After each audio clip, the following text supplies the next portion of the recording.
Inspired by Egypt, tens of thousands of demonstrators took to the streets in Tehran and other Iranian cities, forcing a swift and bloody backlash from their government, unfortunately. Police in riot gear attacked protesters with tear gas and beatings. Witnesses say police forces fired bullets at the people in the crowd. At least one demonstrator was killed by the violence. Iranian security forces also cut the phone lines and reportedly blocked the internet to try and crush the protests. Now, there are two different ideas on how to encourage democracy in Iran. One is, of course, the Egyptian model, where you go and organize online. While Ghonim, the Google employee who was instrumental in getting the protests in Egypt started, has said, quote, "If you want to liberate a government, give them the internet."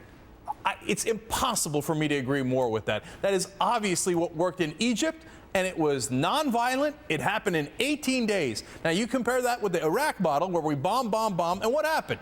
Disaster. How can anybody argue with that? But look, let's lay it out for you. Ghonim says, here are the tools that you should use: Facebook, Twitter, and the blogs, right? John Bolton, who is our former UN ambassador, of course, a well-known neocon, has said on numerous occasions the correct way to do it is bombs, bombs, and bombs. Of course, the answer is obvious. Look at Egypt, look at Iraq. But luckily, it looks like the U.S. government has gone with the Ghonim strategy. We've even started tweeting in Farsi to reach the Iranian audience. Here is a tweet that we sent out in Farsi. Don't worry, I'm not going to read it to you in Farsi, otherwise you wouldn't understand it. It says, U.S. calls on Iran to allow people to enjoy same universal rights to peacefully assemble, demonstrate, as in Cairo. Clearly going with the Egyptian model. That's exactly right. Then Secretary of State Clinton was also very clear on preferring the Egyptian model. What we see happening in Iran today is a testament to the courage of the Iranian people and an indictment of the hypocrisy of the Iranian regime. A regime which, over the last 3 weeks, has constantly hailed what went on in Egypt. And now, when given the opportunity to afford their people the same rights as they called for on behalf of the Egyptian people, once again illustrate their true nature. All right, go get them. Let's point out the hypocrisy of the Iranian government.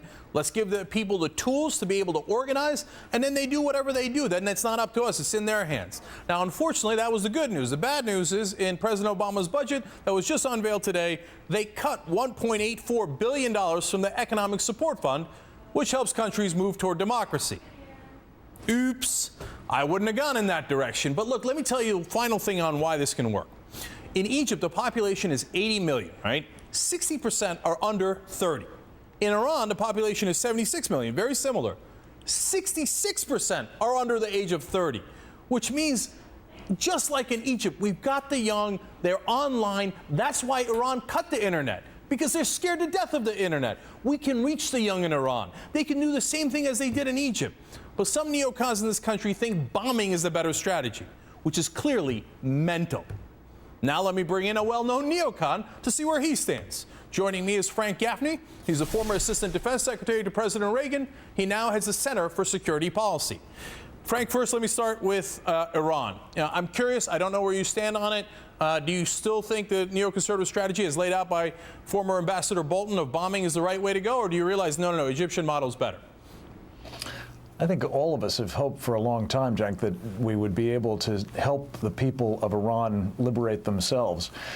Unfortunately, the Obama administration has not seen fit to do that. It has, to the contrary, and in stark contrast to what has just happened in Egypt, actually been encouraging the regime to think that it supports it instead of the people of Iran. And I believe that if we don't bring about regime change through this kind of means, we are going to probably have to use military force to stop the nuclear weapons program that is moving forward inexorably and will threaten not only our friends in Israel, but I think the people of the region and probably our own people more generally. You think Iran is going to build a nuclear weapon that reaches the United States? Come on, Frank, you're not really saying that, right? Well, here's how you do it very quickly.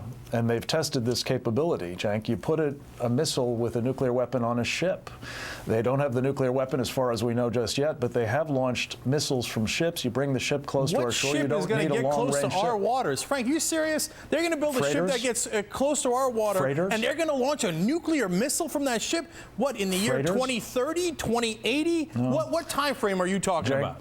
If you were following a threat assessment that was done by a Blue Ribbon Commission appointed by the Congress back in 2004, they were pointing out that the Iranians have actually tested the kinds of missiles that could be used for an attack involving a nuclear missile against the United States years ago. And that's the problem. Most of us don't know about it. Here's how you do it. Just answer your question. Just answer your question. You put a missile on a transporter erector launcher on a tramp steamer. There are thousands of them on the world's oceans at any given time. That could happen today. They're going to nuke us from a goat. They're going to nuke us from a boat. I know it. Except our national security intelligence team said they do not have nuclear weapons. So you're making it all up. They don't have nukes. They don't have it at all. So let me ask you this, Frank. Let me ask you this. Let's stay on it. Yeah, they're working hard on it. Everybody's working hard on it. Frank, listen, let me ask you this, okay? Are you telling me they're not protesters, do you think it's a smarter strategy? Hey, Frank, are you going to listen to the question? Do you think it's a smarter strategy to reach out to the young protesters, or do you think it's a smarter strategy to drop bombs on their heads? Do you think that will say, oh, wow, they killed my aunt. That's awesome. Let me join the Americans? I think I answered that question, actually, Cenk. I said it would be far preferable, and it's a tragedy that the United States government under President Obama, and for that matter under President Bush, didn't do an awful lot more to empower the people of Iran. Here's the problem.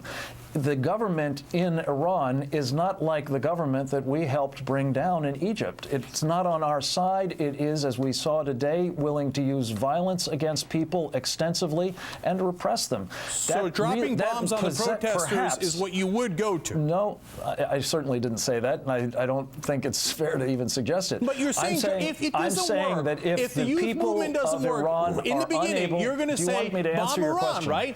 I'm asking you, do you want to bomb Iran? If you bomb Iran, you're going to drop a bomb on innocent civilians. Yes, right? Obviously. And do you have a problem with that? So will you take it off the table or won't you?